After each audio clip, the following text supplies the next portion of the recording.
Hello, everyone. Welcome back. Today, we're going to be talking about curve sketching. I'm going to go through the curve sketching checklist, which goes through step by step what are all the things we need to do, what's all the rough work we need to do in order to be able to sketch a curve properly.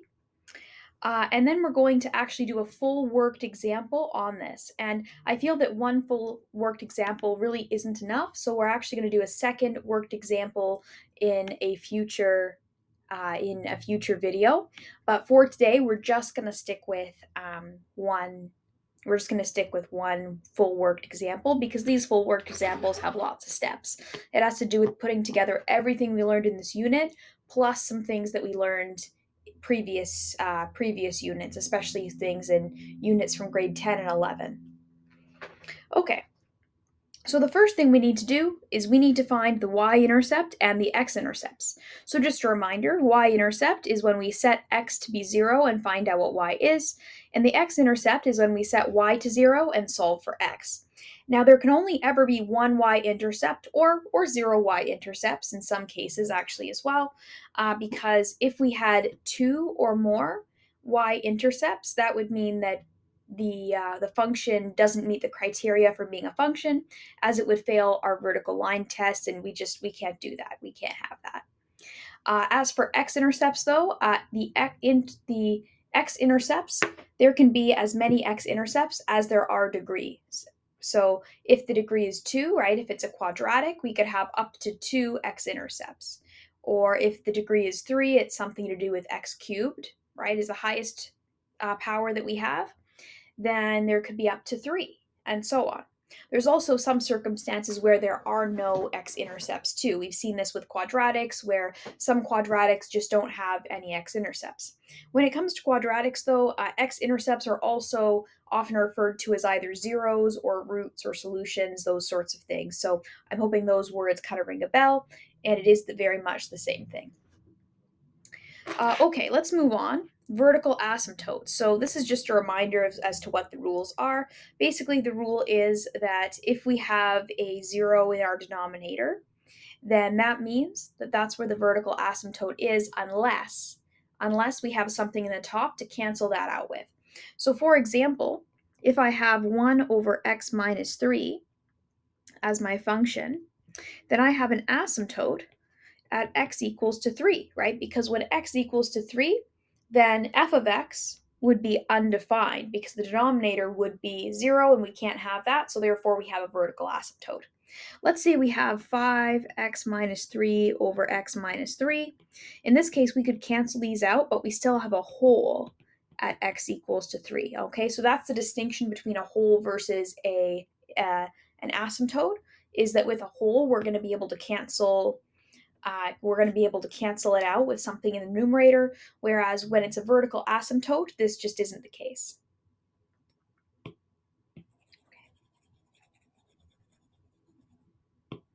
All right, the next one is horizontal asymptotes. Okay, so basically with horizontal asymptotes, there can only be one. Now with vertical asymptotes, there could be many, right? I could have something like this: x minus 3, x plus 2, x plus 9, blah, blah. I could have as many as I want to in terms of how many vertical asymptotes I have, but for horizontal asymptotes, we can only ever have one or none.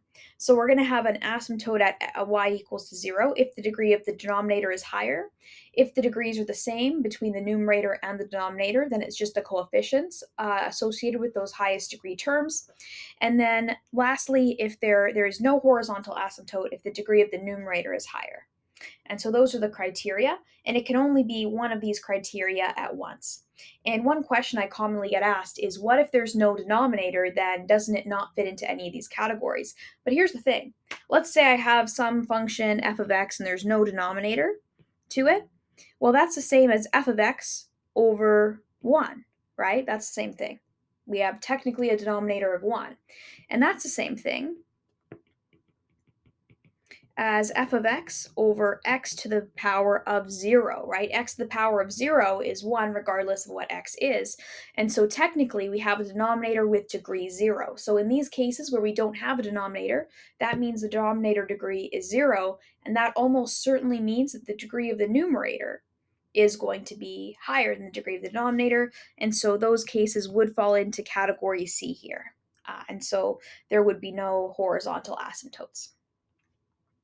All right, let's move on to oblique asymptotes. So oblique asymptotes only occur uh, when the numerator is exactly 1 degree higher than the degree of the denominator. So it occurs in some cases of A, right? So if the horizontal asymptote fell into A, where where the numerator fell into category C, rather, my apologies, category C, then that means it might fall into this oblique asymptote. If we fall into category A and B for horizontal, that means that same function can't have any oblique asymptotes. But if it falls into category C, then it might, right? It's possible that if we know the numerator is higher, that the numerator might be exactly 1 degree higher. So that's good. So how do we find the oblique asymptote? We just use long division in order to figure out what the oblique asymptote would be in those situations. Next, we have the first derivative test. So basically, the first derivative test is where we're going to take the first derivative and we're going to set it to 0 to find the critical points, right? To find those minimums and those maximums. Also, we're going to figure out where it is undefined. Is there anywhere where it's undefined, meaning that we might have like a cusp or a vertical tangent or something like that? And we need to figure that out if that's the case. If there's anywhere for which the derivative is not defined, well, that means that we have an undefined slope of the tangent, which means that we're essentially going, we have a vertical tangent or, cusp, something like that, right? Then we have minimum and maximum values. So now that we know the critical points, we need to figure out where are those critical points, between those critical points, which intervals are intervals that are positive and which ones are negative, because the positive intervals mean that the original function is increasing, and the negative intervals, right, that means that it's the original function is decreasing, right? So whether the interval is positive or negative on the derivative tells us information about the original function, whether the original function was increasing or decreasing. And this makes sense when we think about it, right? The derivative is really just the slope of the tangent line, right? That's all the derivative is, the slope of the tangent, okay? And if the slope of the tangent is a positive slope, right, if we're getting a positive number for our derivative, that means that we have a positive slope, and that means the function is increasing when we have a positive slope. And likewise, let's say the function is decreasing. Well, that means the slope of the tangent, the slope of that line, would be negative. It would be a negative value, right? And so that's why that is. So that makes good sense as to why that would be the case. That makes sense. So let's move on to 7, which is second derivatives. So this is where we find the second derivative and we plug in, we set it to 0 in order to find possible points of inflection, right? So points of inflection are basically points where the concavity changes, where we switch from concave up to concave down, or from concave down to concave up, okay? So basically we need to figure out where is the denominator, we need to figure out where the second derivative is 0 to find the concavity switches, and also if there is anywhere where the second derivative is undefined, right? Is there anywhere where the denominator could be equal to 0? That's also something we need to look for. Okay, next, part 8 is concavity. So we're going to do something very similar here to what we did for 5 and 6, where we need to figure out, okay, before that point of inflection and after that point of inflection, are we concave up or concave down? So if the second derivative of f of x is positive, that means it's concave up, and if it's negative, it means the original function is concave down. So this is again a case where taking the second derivative, right, taking that second derivative is going to help us find information about the original function. It's really the original function we care about. We're only finding these derivatives so that we can plot the original function better, basically, and figure out the concavity of it, figure out the increasing and decreasing intervals, all that kind of stuff. All right. Next, we're going to sketch the graph. So we're going to plot the intercepts, label the horizontal, vertical, and oblique asymptotes we found earlier, We can also use limits to check how the curve behaves around the vertical asymptotes if that's something we're not sure of. We can also plot not just we should plot and label the minimum and maximum points, so those critical values that we found, and then draw the curves near those minimum and maximum points as well. Then making sure we use the concavity chart to finish the sketch, and also keeping in mind any horizontal asymptotes as well, because the reason for switching concavity can also be because there's an asymptote, so we need to keep that in mind when we're doing that. And then we also need to make sure that our graph matches with what we said about increasing and decreasing according to our algebra. So that's also important. So this is a lot, and that's why one full worked example, even though it's not enough, and I am going to do two more worked examples, it's going to take us quite some time because there's quite literally 9 things we have to do here, right? It's not just, oh, do one thing and then you're done. No, it's quite literally do 9 steps. And then after those 9 steps, you've done a full worked example. And so a question like this on a test about, graph this function, that might seem very simple, but that question's got to be worth lots of points because that's a lot of steps, right? We saw how long it was going to take us to do all those things. So I'm actually going to go through this example now using those same steps. So let's remind ourselves, what was step 1? Step 1 was find the intercept. So let's do that first, and I'm going to label it step 1. Okay, so to find the y-intercept, we're going to plug in f of 0 is equal to negative 3, 0 cubed, minus 2, 0 squared, plus 5 times 0, which is all just 0. So therefore, 0, 0 is a y-intercept. Now, 0, 0 is also an x-intercept, as it turns out, because 0 is also there too. Now, when it comes to y-intercepts, there's only ever one, and we found it, so we are done with y-intercepts for this entire question. Oops. There we go. Okay. Now, what about x-intercepts? Just because we found one of them, that does not mean that there's no more. There could be more, and I think there are more. Let's check that though. Let's actually make sure that there are more and not just kind of guess that there are more. So what I'm going to do is I'm going to set f of x to 0, and I'm going to write down the function again, and then I'm going to try and maybe factor it or use quadratic formula or use some method to determine what we can do about this. So first thing I'm going to do is I'm going to factor out x, let's factor out x. Or no, let's factor out minus x. That'll be a little bit nicer actually. Minus x, perfect. So here we have 3x squared plus 2x minus 5. Okay, so what's our next step here?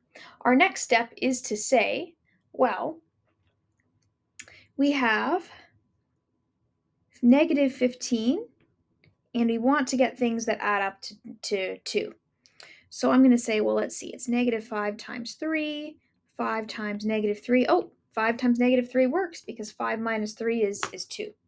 So there we go. So we're going to use that method to solve this. 3x squared minus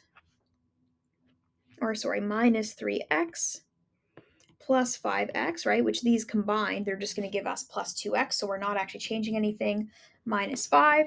Then I'm going to factor here. I'm going to say, well, this is 3x times x minus 1 plus 5 times x minus 1.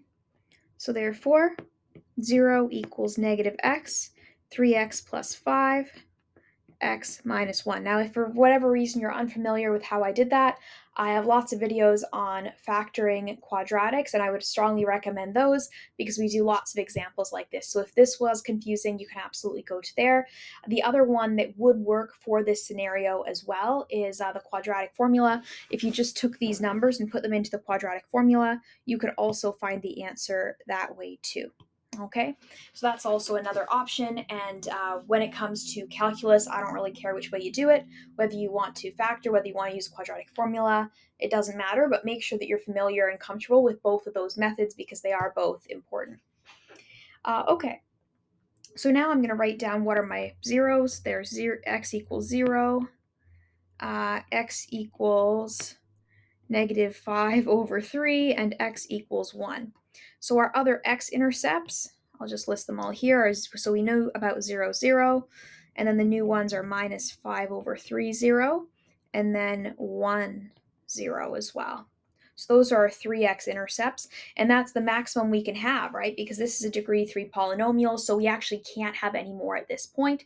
Now, let's say we only found 2 by doing this method, or is that possible? Let's say we only found, I guess that is possible technically.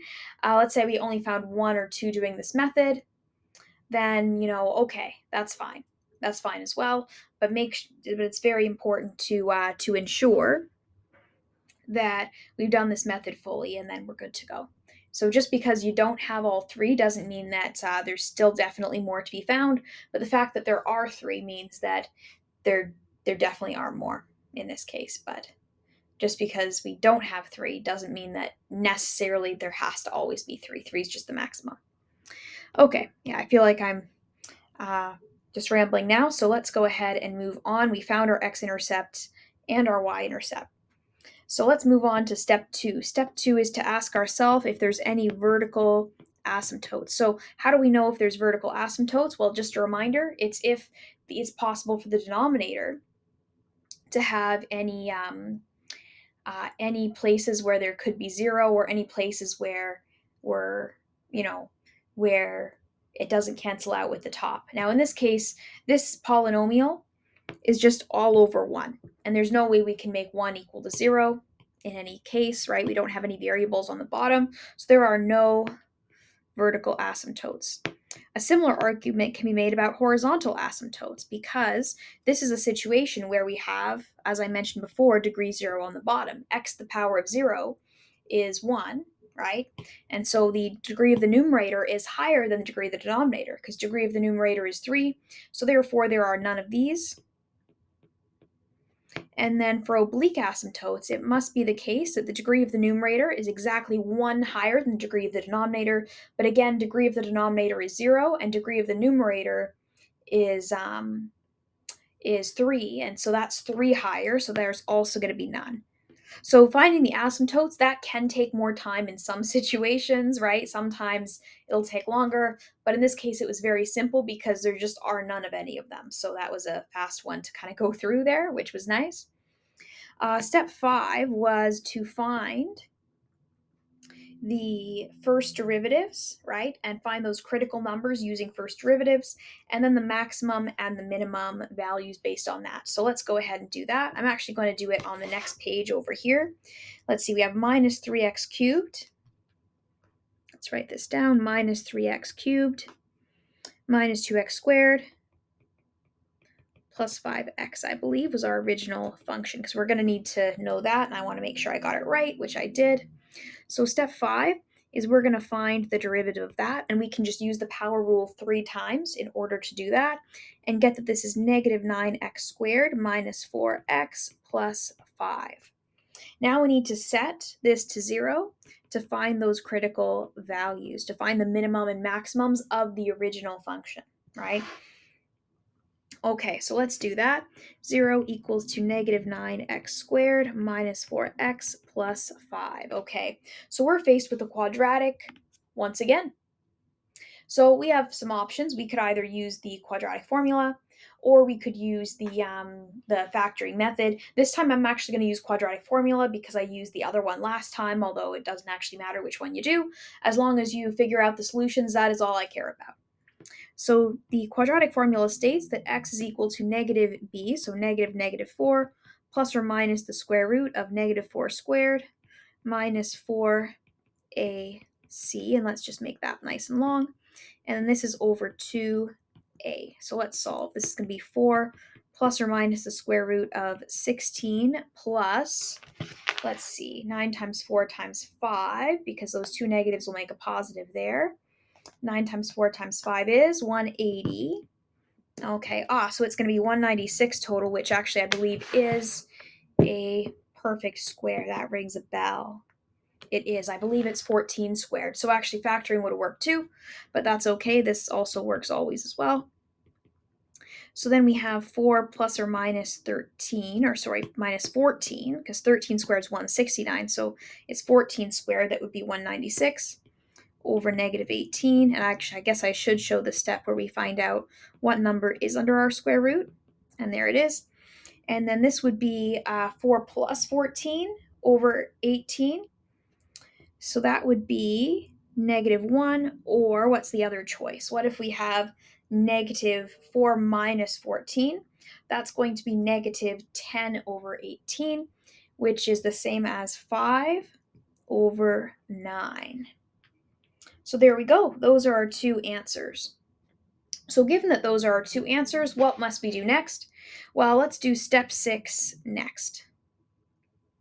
Oh, and the other thing we need to do is these are just the x values of those critical points. We need to find the y values. So I'm going to find f of negative 1 and also f of 5 over 9, right? Because I don't just care about what are the x values of those critical points. I care about the entire point. And especially too, given that this is a graphing unit, we will care about the entire point when we're going to graph, rather than it just being, oh, it's somewhere along this this x value, but who knows where it is with respect to y. Well, that we can't do that. We do need to know where it is with respect to y as well, unfortunately. So let's do that. Let's do that. Okay.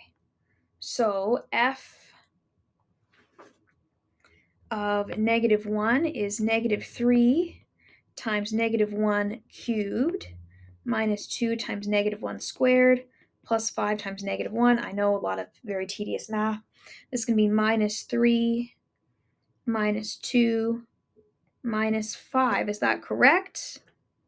No, sorry. This would be plus 3. Yes, this would be plus 3 minus 2 minus 5, which is 3 minus 7, which is what? Negative 4, I believe. Yeah, negative 4. Okay. Awesome. Very good. All right, now let's do the 5 over 9 one. This one I'll just give to you. It is 1.65 approximately. So let's just go with that. We're just going to go with that. So there we go. There's our full points. Now let's do 6. Let's do number 6. So for number 6, we need to create 3 intervals. We have negative 1 here, and we have 5 over 9 here. So our first interval is from negative infinity up to negative 1. Then we have negative 1 up to 5 over 9. And then we have 5 over 9 up to infinity. All right, so that's very, very important, very key there that we have all those intervals. And remember that if something is going to be positive in one part of the interval, then it's positive throughout the entire interval, right? Going back to what we learned in advanced functions. Because when can we switch from positive to negative or negative to positive?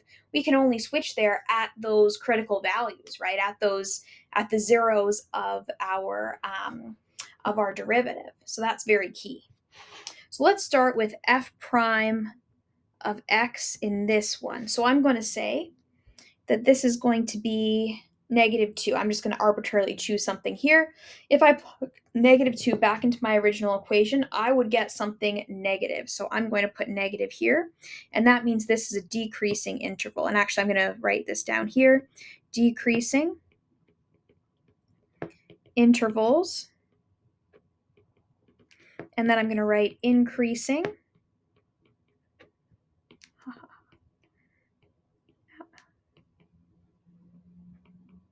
intervals, like that. Okay.